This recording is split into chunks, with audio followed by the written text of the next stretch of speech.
मेरा नाम अमित है। मैं एक साधारण इंसान हूँ, एक नौकरी पेशा आदमी जिसकी जिंदगी भी किसी आम इंसान की तरह ही चल रही थी। लेकिन कुछ साल पहले जो हुआ, उसने मेरे विश्वास, मेरी नींद और मेरे पूरे परिवार को हमेशा के लिए बदल दिया। आज भी जब मैं यह सब याद करता हूँ तो मेरे हाथ अनजाने में कांपने लगते हैं। काश उस रात मैं घर देर से न आया होता, काश मैं उस खिड़की की ओर देखा ही न होता। उस दिन ऑफिस से लौटते समय सब कुछ सामान्य था। शहर की रोशनी, गाड़ियों की आवाजें, लोगों की भीड़, सब कुछ रोज जैसा ही था। रास्ते में मेरी पत्नी आशा का फोन आया। उसने कहा कि वह मम्मी पापा के साथ एक शादी में जा रही है और देर रात लौटेगी। मैंने सहज भाव से कहा कि ठीक है, मैं घर पहुंच रहा हूं। मुझे अकेले रहने से कभी डर नहीं लगा, बल्कि कभी कभी शांति अच्छी लगती थी। मैं घर पहुंचा, पड़ोसी से चाबी ली और गेट खोला। जैसे ही दरवाजा खुला, घर के अंदर का सन्नाटा मेरे सामने खड़ा हो गया। ऐसा सन्नाटा जिसमें अपनी सांसों की आवाज भी साफ सुनाई दे। मैंने दरवाजा बंद किया तो उसकी आवाज दीवारों से टकराकर गूंज उठी। उस क्षण मुझे हल्की सी झिझक महसूस हुई, जैसे कोई उस आवाज को ध्यान से सुन रहा हो। लेकिन मैंने खुद को समझाया, यह सिर्फ वहम है। मैं बाहर से खाना खाकर आया था, कपड़े बदले और अपने कमरे में चला गया। बेड पर बैठकर एक किताब उठा ली। कमरे में हल्की रोशनी थी। दीवार पर लगी घड़ी की टिक टिक पूरे कमरे में गूंज रही थी। पंखे की हवा स्थिर थी, लेकिन वातावरण में कुछ अजीब सा भारीपन था, जैसे घर खाली नहीं था। करीब 11 बजे होंगे जब मेरी नजर अचानक खिड़की की ओर गई। पहले तो मुझे कुछ समझ नहीं आया। फिर शीशे पर एक हल्की सी परछाई दिखाई दी। वह स्थिर थी, बिल्कुल बिना हिले, जैसे कोई बाहर खड़ा होकर अंदर झांक रहा हो। मेरे शरीर में सिहरन दौड़ गई। मैंने ध्यान से देखा, परछाई अब भी वहीं थी। मेरा दिल तेज धड़कने लगा। दिमाग ने कहा, शायद कोई चोर है, बंद घर समझकर आया होगा। लेकिन उस साये में कुछ अजीब था। वह भाग नहीं रहा था, वह बस देख रहा था। मैं धीरे धीरे उठा, कमरे की लाइट ऑन की। रोशनी फैलते ही परछाई थोड़ी धुंधली हुई, लेकिन गायब नहीं हुई। मैं खिड़की के पास गया और जोर से चिल्लाया, कौन है वहां? कोई जवाब नहीं। कुछ क्षणों बाद वह परछाई अचानक हिली और बाहर की ओर भागी। मैं घबराकर खिड़की खोलकर झांका। एक आदमी दूर भागता दिखाई दिया। मैं तुरंत मैन गेट खोलकर बाहर निकला, लेकिन वह काफी दूर जा चुका था। अंधेरा इतना था कि उसका चेहरा साफ नहीं दिखा। मैं वापस अंदर आया, खुद को समझाया, चोर था, बस चोर। लेकिन मेरे अंदर एक अनजाना डर बैठ चुका था। मैं फिर किताब लेकर बैठ गया, लेकिन अब अक्षर धुंधले लग रहे थे। मन कहीं और भटक रहा था। रात गहरी हो चुकी थी। मैंने सोचा थोड़ी कॉफी बना लूं। किचन में गया, गैस जलाई, पानी चढ़ाया। तभी मैंने साफ साफ कदमों की आहट सुनी। वह मेरे बेडरूम से आ रही थी, धीमी, घसीटती हुई, जैसे कोई फर्श पर नंगे पांव चल रहा हो। मेरे हाथ वहीं रुक गए। गैस बंद की, पास रखा लकड़ी का डंडा उठाया, धीरे धीरे कमरे की ओर बढ़ा। हर कदम भारी था। दिल इतनी जोर से धड़क रहा था कि लगा आवाज बाहर सुनाई दे रही होगी। मैं कमरे में पहुंचा, कोई नहीं था, सब कुछ सामान्य था। मैंने राहत की सांस ली। तभी मेरी नजर बेड पर पड़ी किताब पर गई। मैंने उसे उल्टा रखकर छोड़ा था, लेकिन अब वह सीधी रखी थी। उसका पहला खाली पन्ना खुला हुआ था। मैं वहीं जम गया। उस पन्ने पर लाल रंग से कुछ लिखा था। मैं धीरे धीरे आगे बढ़ा। आंखें उस लिखावट पर टिक गईं। मैं तुम सबको मार दूंगी। मेरे हाथ से डंडा गिर गया। मैंने कांपते हुए उस लिखे हुए को छुआ। वह स्याही नहीं थी, वह खून था, ताजा, गाढ़ा, अभी पूरी तरह सूखा भी नहीं था। मेरी उंगलियों पर लाल रंग चिपक गया। उसी क्षण कॉफी का मग मेरे हाथ से छूटकर फर्श पर गिरा और टूट गया। आवाज पूरे घर में गूंज गई। मैं चिल्लाया, कौन है? सामने आओ। कोई जवाब नहीं। मैंने पलंग के नीचे देखा, अलमारी खोली, बाथरूम चेक किया, हर कोना देखा, कोई नहीं था। दीवार पर लगी घड़ी की ओर देखा, 3 बज रहे थे। उस रात सुबह होने तक मैं सो नहीं पाया। घर के हर कोने में मुझे आहटें सुनाई देती रहीं। कभी लगा कोई सीढ़ियों से उतर रहा है, कभी लगा जैसे कोई दरवाजे के पीछे खड़ा है। लेकिन जब भी देखने जाता, कुछ नहीं मिलता। सुबह 5 बजे हल्की रोशनी फैलने लगी। तभी फोन बजा। आशा थी। उसने कहा वे 1 घंटे में पहुंच रहे हैं। मैंने जल्दी जल्दी फर्श साफ किया, टूटा मग हटाया, किताब बंद करके अलमारी में रख दी। मैं किसी को डराना नहीं चाहता था। जब सब घर पहुंचे, मैं सामान्य दिखने की कोशिश करता रहा, लेकिन मम्मी ने तुरंत पहचान लिया कि कुछ ठीक नहीं है। उन्होंने पूछा कि रात को सो नहीं पाया क्या। मैंने मुस्कुराकर टाल दिया, लेकिन पापा से मैं छिपा नहीं पाया। मैंने उन्हें अलग ले जाकर सारी बात बता दी।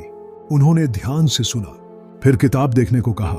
मैं जल्दी से किताब लाया, पन्ना खोला, वह खाली था, कुछ भी नहीं लिखा था। मैं सन्न रह गया। मैंने कहा कि यह मेरा वहम नहीं है, मैंने खुद खून छुआ था। मैंने अपनी उंगलियां दिखाई, उन पर हल्के लाल धब्बे अब भी थे। पापा ने ध्यान से देखा, उनकी आंखों में चिंता गहराने लगी। उन्होंने कहा कि मुझे उनके साथ चलना होगा, और यहीं से मेरी जिंदगी का वह हिस्सा शुरू हुआ जिसे मैं चाहकर भी मिटा नहीं पाया। हम घर से निकले तो पापा पूरे रास्ते चुप रहे। उनकी आंखें सामने सड़क पर थीं, लेकिन ऐसा लग रहा था जैसे वे कहीं बहुत पीछे अतीत में देख रहे हों। मैं बार बार उनसे पूछना चाहता था कि यह सब क्या है, लेकिन उनकी चुप्पी इतनी भारी थी कि मैंने कुछ नहीं कहा। करीब आधे घंटे बाद गाड़ी एक पुरानी सी हवेली के सामने जाकर रुकी। हवेली बाहर से जर्जर दिखती थी, लेकिन अंदर रोशनी थी और दरवाजा खुला हुआ था। जैसे ही हम अंदर गए, एक बुजुर्ग आदमी तेजी से आगे आया और पापा को गले लगा लिया। ज्ञानचंद, इतने साल बाद? उसकी आवाज में हैरानी और अपनापन दोनों थे। पापा ने धीमे स्वर में कहा, कमल, वह फिर लौट आई है। यह सुनते ही उस आदमी के चेहरे का रंग उड़ गया। मुझे तभी समझ आ गया कि कहानी बहुत पुरानी है और मैं उस कहानी का हिस्सा बन चुका हूं। हम तीनों बैठ गए। पापा ने पूरी बात बताई, खिड़की का साया, किताब में खून, धमकी भरा संदेश। कमल जी कुछ देर तक सिर झुकाए बैठे रहे, फिर बोले कि पिछले कुछ दिनों से उन्हें भी अजीब अजीब घटनाएं महसूस हो रही थीं। कभी दरवाजे पर दस्तक, कभी रात को किसी के रोने की आवाज, कभी अचानक कमरे में ठंडी हवा। उन्होंने कहा कि उन्हें शक था कि यह वही है, लेकिन वे मानना नहीं चाहते थे। तभी पापा ने वह राज खोला जिसे सुनकर मेरी रूह कांप गई। करीब 30 साल पहले, जब वे दोनों जवान थे, अपने गांव में एक औरत रहती थी जो तंत्र मंत्र करती थी। लोग उसे चुड़ैल कहते थे। वह गांव वालों को डरा धमकाकर पैसे ऐंठती थी। एक रात खबर मिली कि वह एक छोटे बच्चे की बलि देने वाली है। पापा और कमल जी पढ़े लिखे थे, वे अंधविश्वास में यकीन नहीं करते थे। उन्होंने गांव वालों को इकट्ठा किया और उसके घर पहुंच गए। वहां जो दृश्य था वह भयावह था। बच्चा जमीन पर पड़ा था, उसके माथे पर सिंदूर, पास में एक तलवार। भीड़ भड़क उठी। पुलिस आने से पहले ही गुस्से में लोगों ने उस औरत पर हमला कर दिया। पापा और कमल जी रोकते रहे, लेकिन भीड़ ने नहीं सुना। उसी तलवार से उसे मार डाला गया। मरते मरते उसने दोनों की ओर देखा और कहा, जैसे मैं तड़प रही हूं वैसे ही तुम्हारे परिवार तड़पेंगे। ये उस समय सब ने इसे मरते हुए इंसान की बद्दुआ समझकर अनदेखा कर दिया। लेकिन कुछ महीनों बाद गांव के 2 लोग जिन्होंने तलवार चलाई थी, पेड़ से लटके मिले। उनके शरीर पर अजीब घाव थे। गांव में डर फैल गया। पापा और कमल जी शहर आ गए। शादी हुई, बच्चे हुए, जिंदगी चलती रही। बद्दुआ धीरे धीरे यादों में दब गई, लेकिन अब वह वापस आ चुकी थी। हमने तय किया कि किसी तांत्रिक की मदद ली जाए। अमावस्या की रात एक तांत्रिक हमारे पुराने गांव वाले घर में आया। उसने पूजा शुरू की। मंत्रोच्चार की आवाज पूरे आंगन में गूंज रही थी। हवा अचानक भारी हो गई। आग की लपटें ऊंची उठने लगीं।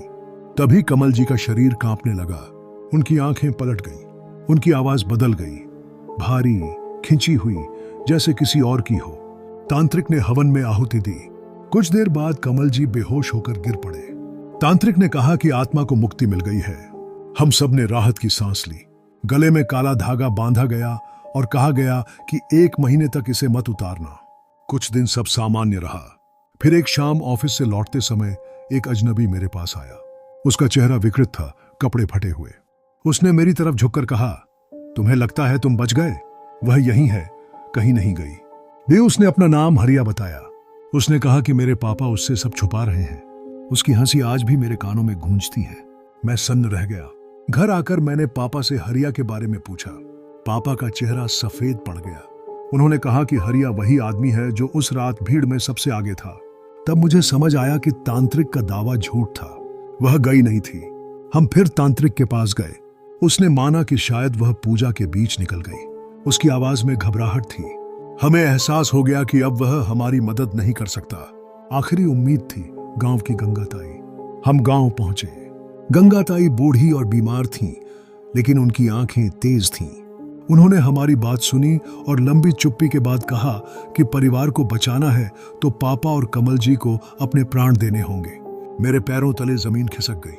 मैंने विरोध किया, मैंने कहा कि यह अन्याय है, लेकिन गंगाताई बोली कि बद्दुआ अधूरी है और उसे पूरा होने से रोका नहीं जा सकता, बस दिशा बदली जा सकती है। 2 दिन बाद अमावस्या की रात तय हुई। हम सब गांव पहुंचे। आंगन में हवन कुंड तैयार था। मंत्र शुरू हुए। हवा ठंडी हो गई। ऐसा लगा जैसे कोई अदृश्य शक्ति चारों ओर घूम रही हो। अचानक धुएं के बीच एक परछाई उभरी। ठंडी हंसी गूंजी। गंगाताई ने सौदा रखा, परिवार के बदले 2 जाने। परछाई ने स्वीकार कर लिया। पापा मेरे पास आए। उन्होंने मेरा चेहरा अपने हाथों में लिया। उनकी आंखें नम थीं, लेकिन उनमें डर नहीं था। उन्होंने कहा, बेटा मजबूत रहना। वो फिर वे कमल जी के साथ खेत की ओर चल दिए। अंधेरे में उनकी परछाई धीरे धीरे ओझल हो गई। रात लंबी थी, कोई नहीं बोला। सुबह की हल्की रोशनी फैलते ही हम खेत की ओर दौड़े। वहां दोनों की लाशें पड़ी थीं।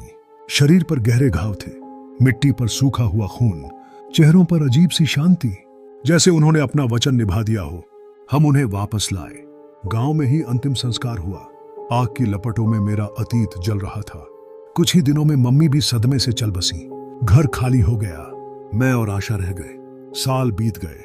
जिंदगी किसी तरह चलती रही, लेकिन हर अमावस्या की रात ठीक 3 बजे मुझे वही कदमों की आहट सुनाई देती है।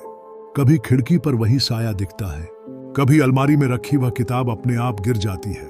शायद उसने अपना बदला पूरा कर लिया, शायद नहीं। लेकिन एक बात मैं जानता हूं, कुछ बद्दुआएं समय से नहीं मिटती और कुछ परछाइयां कभी पूरी तरह जाती नहीं।